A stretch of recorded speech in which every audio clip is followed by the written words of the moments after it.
Welcome to Wisdom and Wealth, a channel dedicated to helping you navigate the complexities of modern life with time-tested wisdom. Are you feeling overwhelmed by the constant chaos swirling around you? Imagine finding a profound sense of peace, a quiet strength that remains unshaken, no matter what life throws your way. For over 2,500 years, Buddhist monks have cultivated and passed down powerful secrets to inner calm, even amidst the most turbulent times.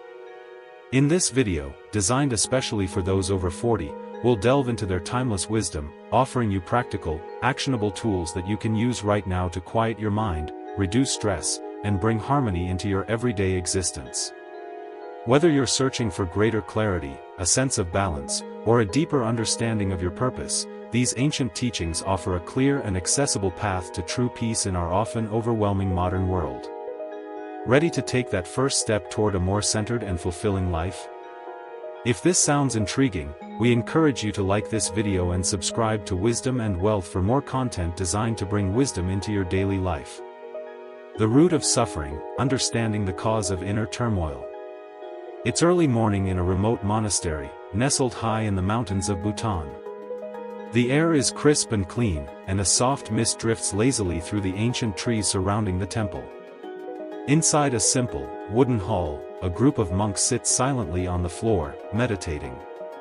One of them, an elderly master with deep-set eyes and a presence that exudes the calm of still water, speaks in a calm voice that cuts through the silence, like a pebble dropped into a quiet pond. Suffering, he says, begins not with what happens to us, but with how we react to it. Let's pause right there for a moment.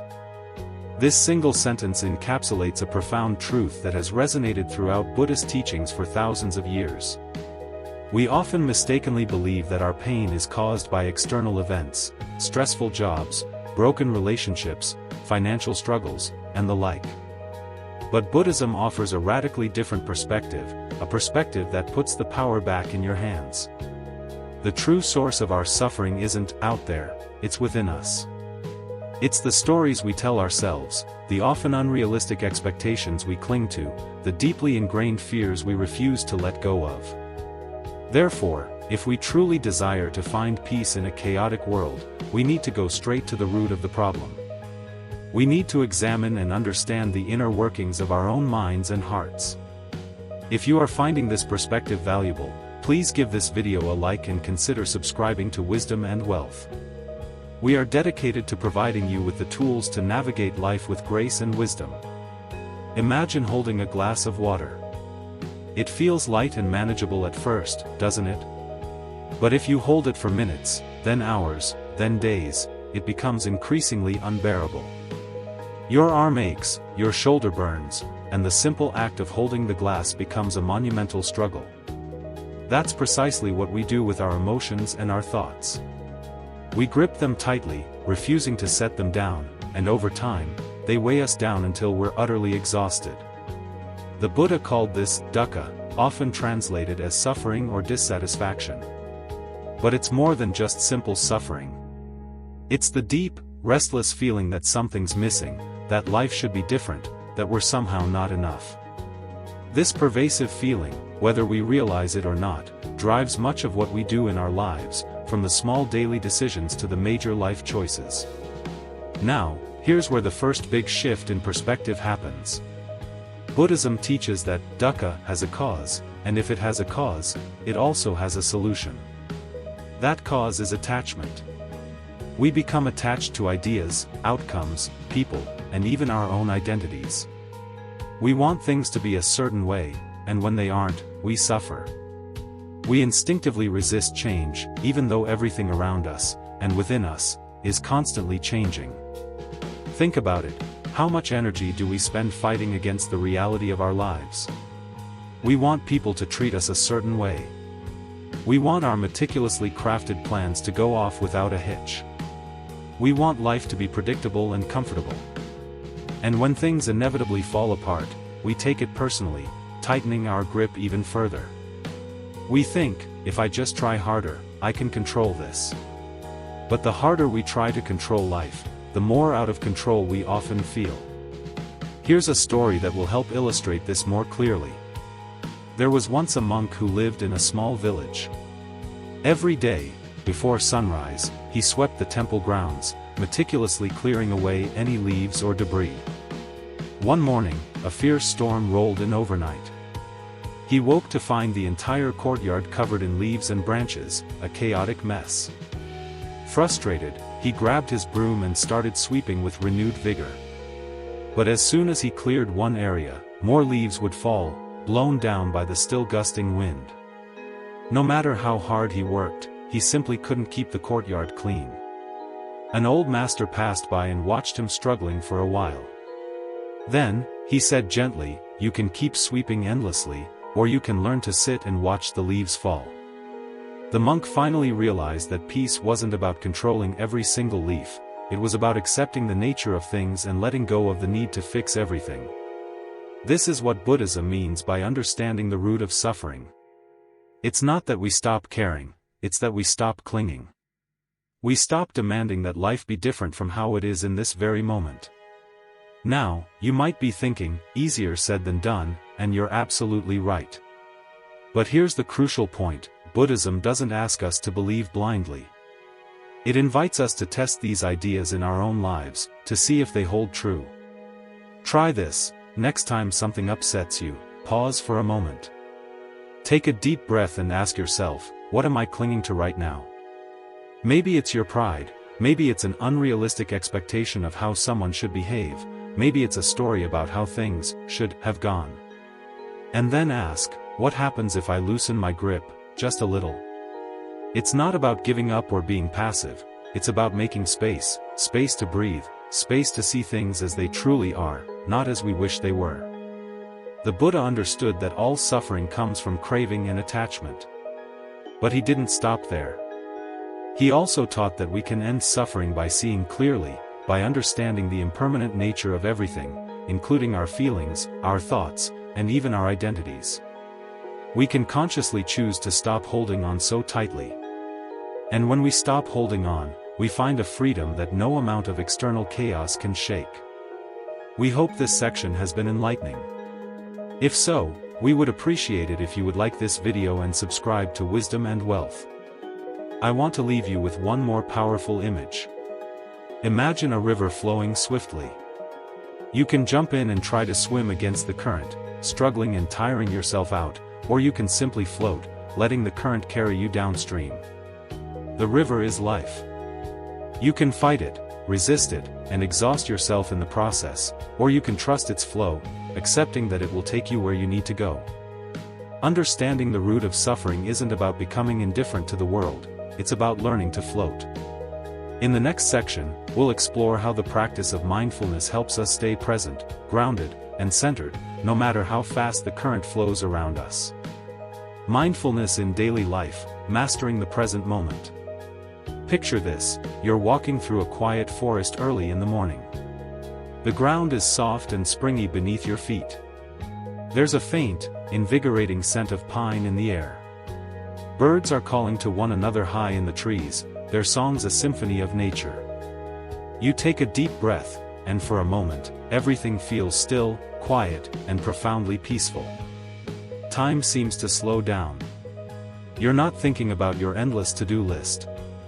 You're not worrying about the past or anxiously anticipating the future. You're simply here, fully present in this moment, experiencing the world as it is. This feeling, being completely and utterly in the present moment, is at the very heart of mindfulness. But here's the key: mindfulness isn't some elusive state of enlightenment reserved for monks meditating on a mountaintop or for those rare moments of perfect peace and tranquility. It's a skill, a practice that you can cultivate and hone anytime, anywhere, even in the middle of a noisy, messy, and unpredictable life. And when you do, it changes everything, transforming your experience of the world and your ability to navigate its challenges. Let's start by clearing up a common misunderstanding. Mindfulness isn't about stopping your thoughts. You're not supposed to somehow turn off your mind or force yourself into a state of blank emptiness. Thoughts will always come and go, that's simply what minds do. The goal of mindfulness is to become aware of what's happening in your mind, to observe your thoughts and feelings without getting swept away by them. Imagine you're sitting peacefully beside a river. The water is flowing by, carrying leaves, twigs, and bits of debris. Your thoughts are like those objects floating in the water. You don't have to jump in and grab them. You just watch them pass. Sometimes, of course, you'll get distracted and find yourself splashing around in the middle of the river, completely lost in thought. That's perfectly normal. When you notice that you've drifted away, you simply and gently return to the riverbank and keep watching. Now, let's bring this down from the mountains and into the reality of everyday life. How do you practice mindfulness in the middle of a chaotic world? How do you master the present moment when your phone won't stop buzzing, your inbox is overflowing, and your mind is running in 100 different directions? The first step is incredibly simple: pay attention to what's happening right now. Not what might happen in an hour, not what happened yesterday, but right now, in this very moment. Try this: the next time you're eating, put down your phone. Turn off the television. Don't rush through the meal while watching a video or scrolling through social media. Just eat. Notice the texture of the food. Notice the taste, the temperature, the aroma. Notice how you feel as you chew and swallow. Even something as ordinary as a sip of water can become an extraordinary experience if you give it your full attention. Or try it when you're walking. Instead of thinking about where you're going or what you have to do next, focus on the sensation of your feet touching the ground. Feel the rhythm of your breath. Listen to the sounds around you without labeling them: the wind rustling in the trees, the distant hum of a car, your own footsteps. At first, your mind will fight back. It'll pull you into planning and worrying, judging and remembering. You'll drift away, and that's okay. Mindfulness isn't about never getting distracted, it's about noticing when you do and gently bringing yourself back to the present. One of the most powerful teachings from Buddhism is that life only happens in the present moment. The past is a memory, a collection of stories we tell ourselves. The future is a possibility, a projection of our hopes and fears.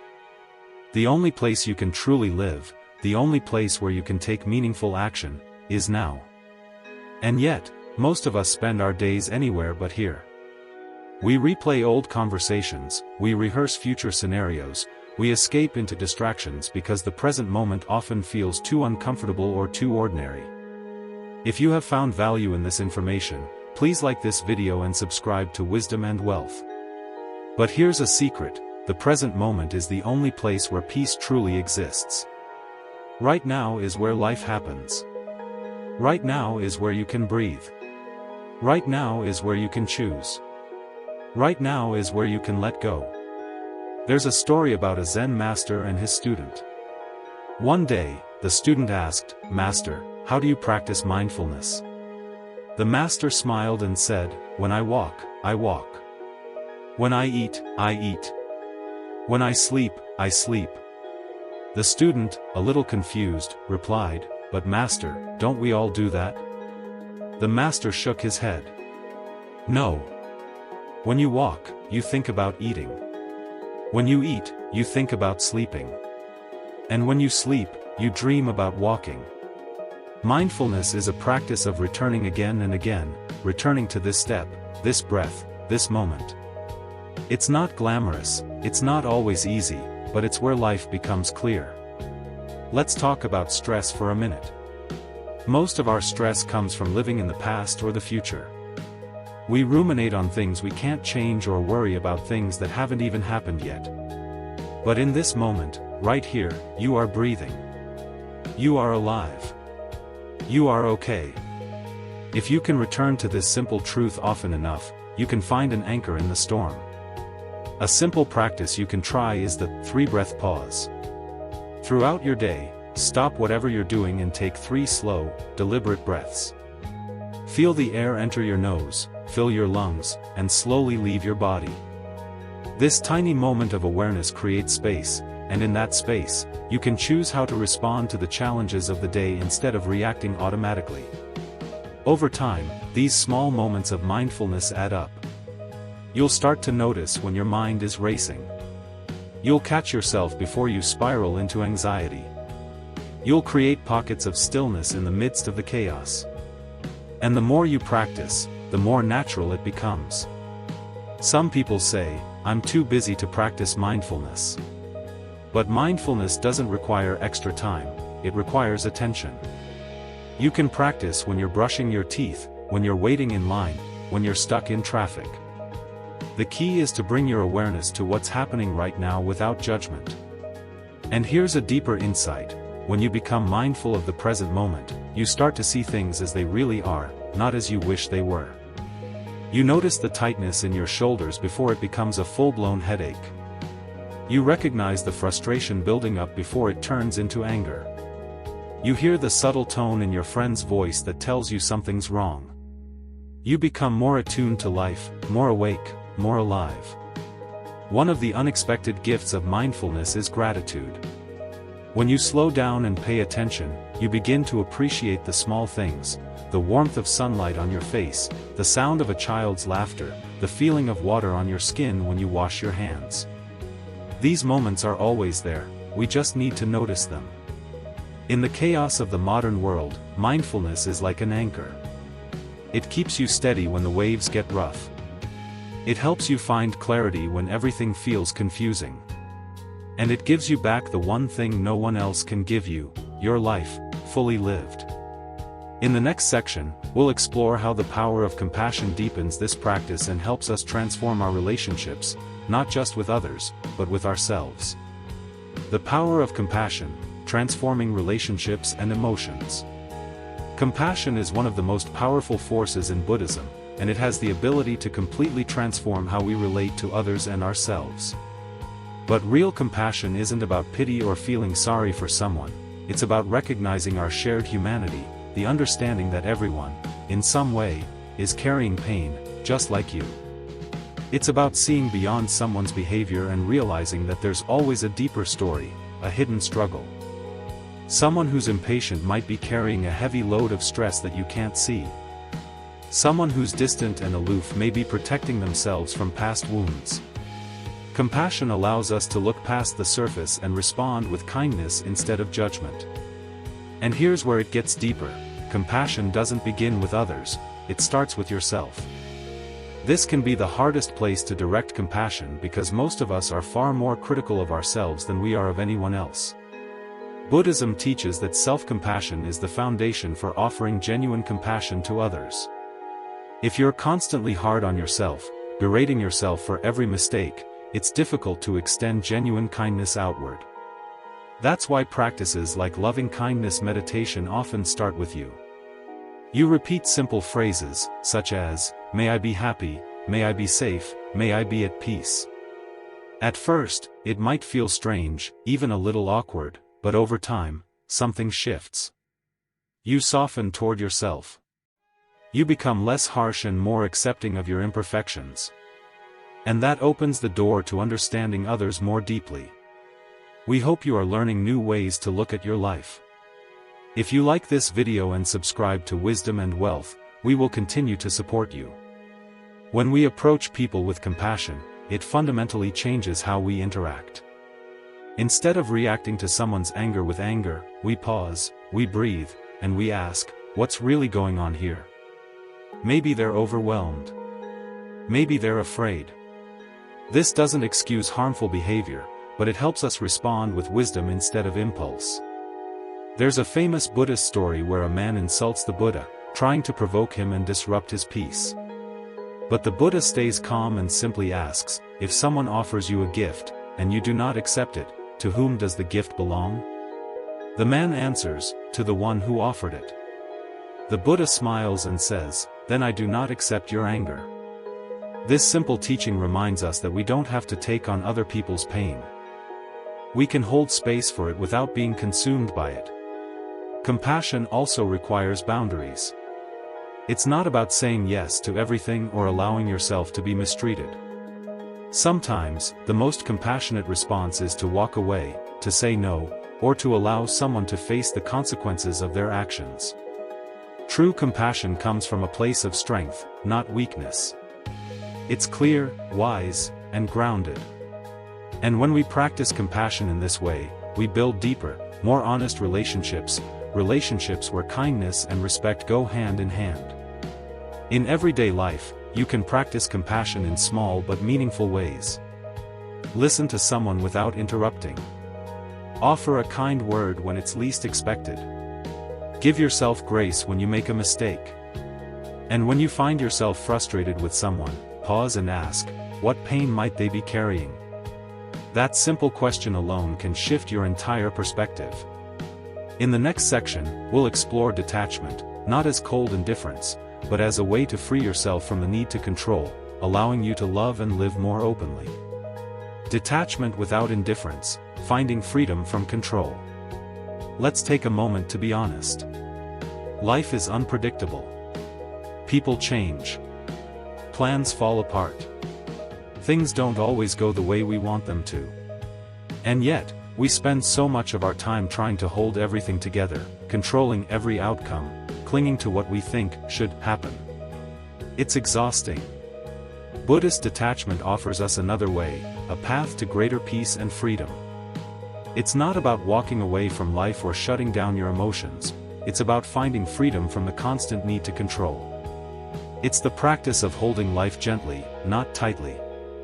Here's a common misunderstanding: many people think detachment means not caring. That couldn't be further from the truth. Detachment isn't indifference, it's a kind of love that doesn't come with strings attached. It's a deep engagement with life without the fear of losing what you love or needing things to be a certain way in order to be happy. Take relationships, for example. We often believe that love means holding on tightly, that we must constantly monitor and manage the other person. We try to control how others treat us, how they feel about us, even who they are. And when they change or pull away, we suffer. But detachment teaches something different. It says, love them fully, but let them be free. You're not here to possess anyone or anything, you're here to experience them, appreciate them, and let them go when the time comes. These concepts will help you feel more free. If you like this video and subscribe to Wisdom and Wealth, we can share more powerful ideas with you. Imagine holding water in your hands. If you squeeze too hard, it slips through your fingers, doesn't it? But if you hold it gently, cupping your hands loosely, it stays. Life works the same way. One of the core ideas in Buddhism is impermanence, the understanding that everything changes. People come and go. Success fades. Pain heals. Knowing this, detachment invites us to stop resisting change and to trust the flow of life. You don't have to like everything that happens, but you can accept it.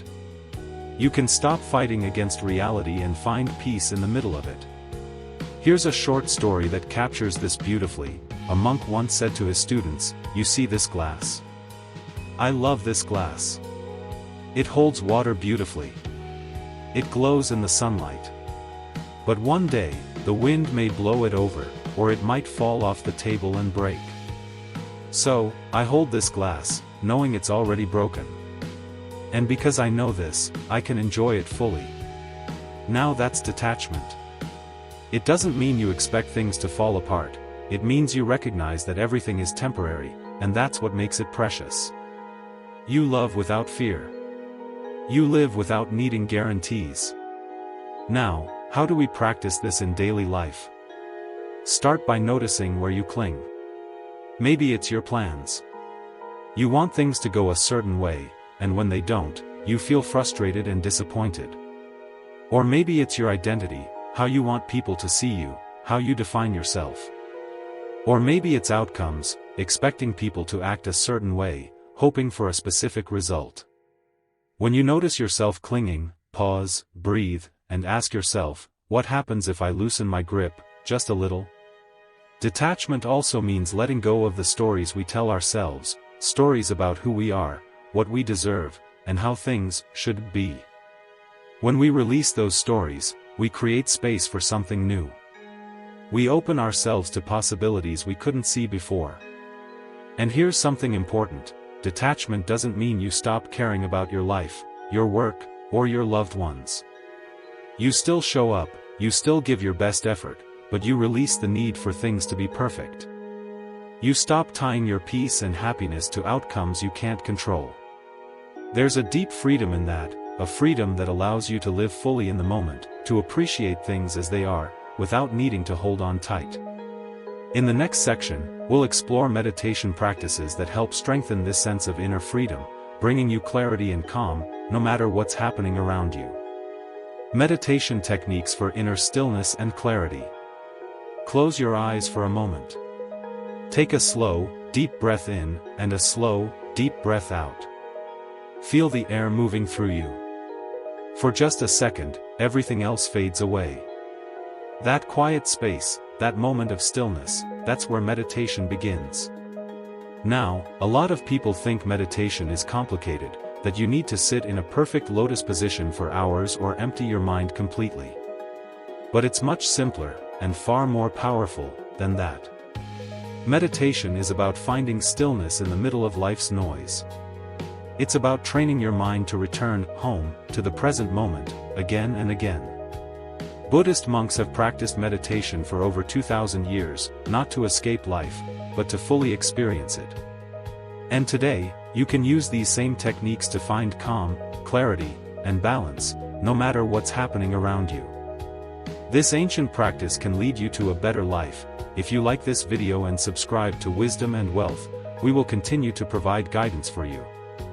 Let's start with breath awareness, the most basic and accessible form of meditation. Find a quiet space. Sit comfortably. Close your eyes, if that helps you focus, and bring your attention to your breath. You're not trying to breathe in a special way, just notice the breath as it is, naturally flowing in and out. If your mind wanders, and it will, gently bring it back to the breath. Over time, this simple practice helps calm the mind and center your focus. Even 5 minutes a day can shift your whole day. Then there's body scan meditation. This practice brings awareness to different parts of your body, one by one. You start at your toes, noticing any sensations, tension, relaxation, warmth, coolness. Slowly, you move up to your legs, hips, stomach, chest, arms, and so on. It teaches you to listen to your body, releasing stress you didn't even realize you were holding. For deeper emotional clarity, monks often use loving-kindness meditation, metta. You begin by generating feelings of kindness and goodwill toward yourself. May I be happy. May I be safe. May I be at peace. Then, you extend those wishes to others, loved ones, friends, strangers, even people you find difficult. This practice opens the heart, dissolving anger and fear, and strengthens empathy. Another powerful technique is walking meditation.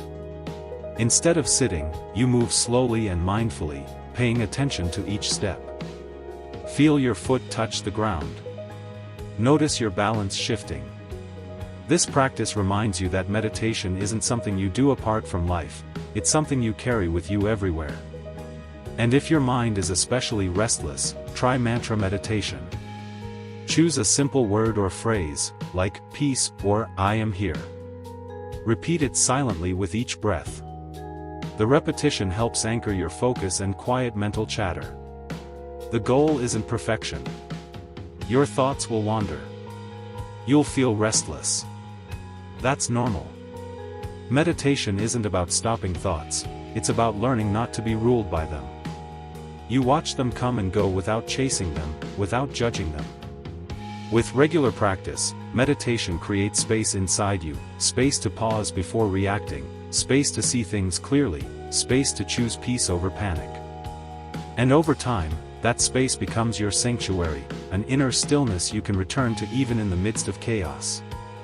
In the next section, we'll explore how to create a life of balance by following the middle way, and how this ancient path can guide us through modern challenges. Creating a life of balance, the middle way in modern times. Imagine walking a narrow path that stretches far into the distance. On one side, there's a steep cliff of indulgence and excess, giving into every desire, chasing constant stimulation, running yourself ragged in search of more. On the other side, there's another cliff, self-denial, harsh discipline, denying yourself any joy or comfort. Both edges are dangerous, both can lead you to fall. But in between lies a steady, balanced path, the middle way. The Buddha taught this path after years of living at both extremes. As a young prince, he had everything: wealth, luxury, comfort, and yet, he felt empty. Later, as an ascetic, he starved his body, denied every desire, and pushed himself to the brink of death. But neither extreme brought him peace. It was only when he chose balance, nourishing his body, calming his mind, and opening his heart, that he found enlightenment. So, what does the middle way look like today, in a world full of extremes? It's about choosing balance in your daily life, not running from discomfort, but not drowning in it either. Not clinging to pleasure, but not rejecting it either. It's about understanding that true peace doesn't come from going to extremes, but from walking a steady, thoughtful path. If this video is helping you understand the middle way, we invite you to like this video and subscribe to Wisdom and Wealth. We will share more ideas to help you walk this path. Let's make it practical. Balance in work means giving your best effort without burning out. It's knowing when to push forward and when to rest. Balance in relationships means loving fully, but not losing yourself in others. It's about giving and receiving, listening and speaking, being present without being controlling. Balance in self-care means nourishing your body and mind without becoming obsessed. You meditate not to escape life, but to show up for it more fully. You eat well not to punish yourself, but to support your energy and health. The middle way is also about acceptance, accepting that life includes both joy and sorrow, success and failure, gain and loss. When you stop chasing only the good and running from the bad, you can find peace with what is. You become grounded, steady, and unshaken. There's a story of a monk who carried an empty bowl wherever he went. If people gave him food, he ate. If they didn't, he fasted. He didn't cling to pleasure or fight against hardship, he simply accepted what life offered, moment by moment, with grace. Living the middle way doesn't mean life will always be easy, but it does mean you'll be free from being pulled in every direction. You'll find clarity in your decisions, calm in the face of uncertainty, and a deeper sense of purpose in everything you do. And here's the beauty of it: you don't have to go to a monastery or renounce your life to walk this path. It's here, in your everyday choices, how you speak, how you listen, how you show up for yourself and for others. Each moment is a chance to return to balance. As we come to the end of this journey together, remember that peace isn't something far away. It's not hidden in a distant temple or buried in an ancient book. It's within you, waiting to be uncovered. The Buddhist path isn't about adding more, it's about stripping away the noise until you find the simple, steady rhythm of your own breath, your own life. If this video brought you clarity or sparked something inside you, I invite you to subscribe to the channel. We have more teachings, stories, and practices to share, tools you can use to bring peace into your world every day. And I'd love to hear from you. What part of this journey resonated most with you? Leave a comment below, and let's start a conversation. Your insights might inspire someone else on their path. Thank you for being here. Until next time, keep walking the middle way.